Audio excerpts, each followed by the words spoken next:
supposedly built the Messiah, then this would support the violin's authenticity. Unfortunately, in this case, tree ring dating only added more fuel to the fire of the controversy. The dendrochronologists hired by Pollens put the last datable Messiah ring in 1738, suggesting that the tree was still growing a year after Stradivari's death. The dendrochronologists hired by the Hills family, on the other hand, dated the most recent ring in the violin back to the 1680s, predating the Messiah's 1716 recorded date of manufacture, and supporting its authenticity. Both studies, however, were provisional, because they were conducted based only on photographs of the Messiah, not on the violin itself, and neither was ever published in the peer-reviewed scientific literature.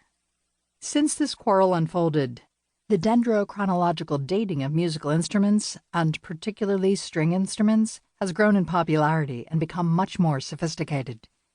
Advances in tree ring measurement and image analysis techniques, for instance, allow scientists to work directly on the actual violins. Some tree ring laboratories, such as that at the University of Hamburg in Germany, have dated thousands of instruments, which has allowed them to build a large database of reference tree ring chronologies against which to compare the Messiah ring width measurements.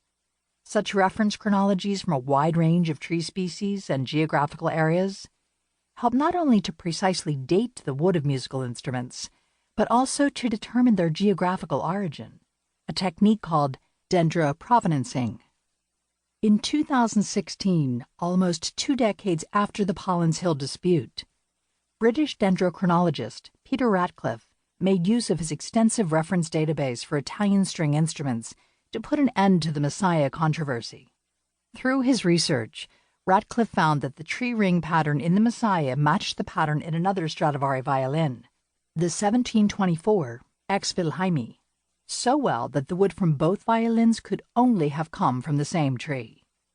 The origin of the Ex Wilhelmi in Stradivari's workshop is undisputed, and so Radcliffe's dendrochronological work has confirmed the authenticity of the Ashmolean Messiah, we hope, once and for all. It is spring 1998, and I am pursuing a master's degree in environmental engineering at Ghent University in Belgium. The time has come to choose a research project for my thesis, but I am behind the curve, having just spent a semester in an exchange program in Germany. My classmates have snapped up the most interesting opportunities, especially those involving travel and research abroad.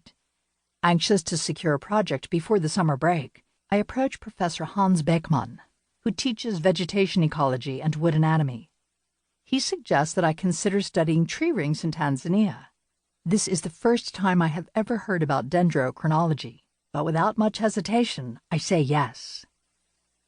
Until then, I had never considered that the rings in trees contained sufficient information to warrant a scientific discipline, but I had a strong desire to work in the developing world and an interest in climate change, and if dendrochronology was an avenue to combine the two while getting a master's degree, then sure, I would study tree rings.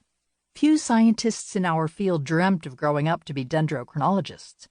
Most dendrochronology careers, like mine, start randomly, with serendipitous undergraduate or graduate field or lab-based opportunities that morph over time into full-fledged careers. The first hurdle I encountered in my dendro career was to persuade my mom that tree ring research in Africa would be a valuable capstone project for my engineering degree. Valerie, you are 1 year away from getting a degree that will open up a world of exciting and lucrative career opportunities. But tree rings? In Africa? How do you plan to make a career out of that? In retrospect, my mom was presumably mostly concerned about me traipsing through Africa, inexperienced and unprepared, and her fears were probably valid. But 20 years later, having built a successful international dendrochronology career, I can't help but occasionally remind her of that comment. It was the lab work for my master's project that got me hooked on tree rings. Looking through a microscope at the wood that I had collected in Tanzania was a game changer. Wood is gorgeous, and finding matching tree ring patterns is like solving a puzzle. It is addictive.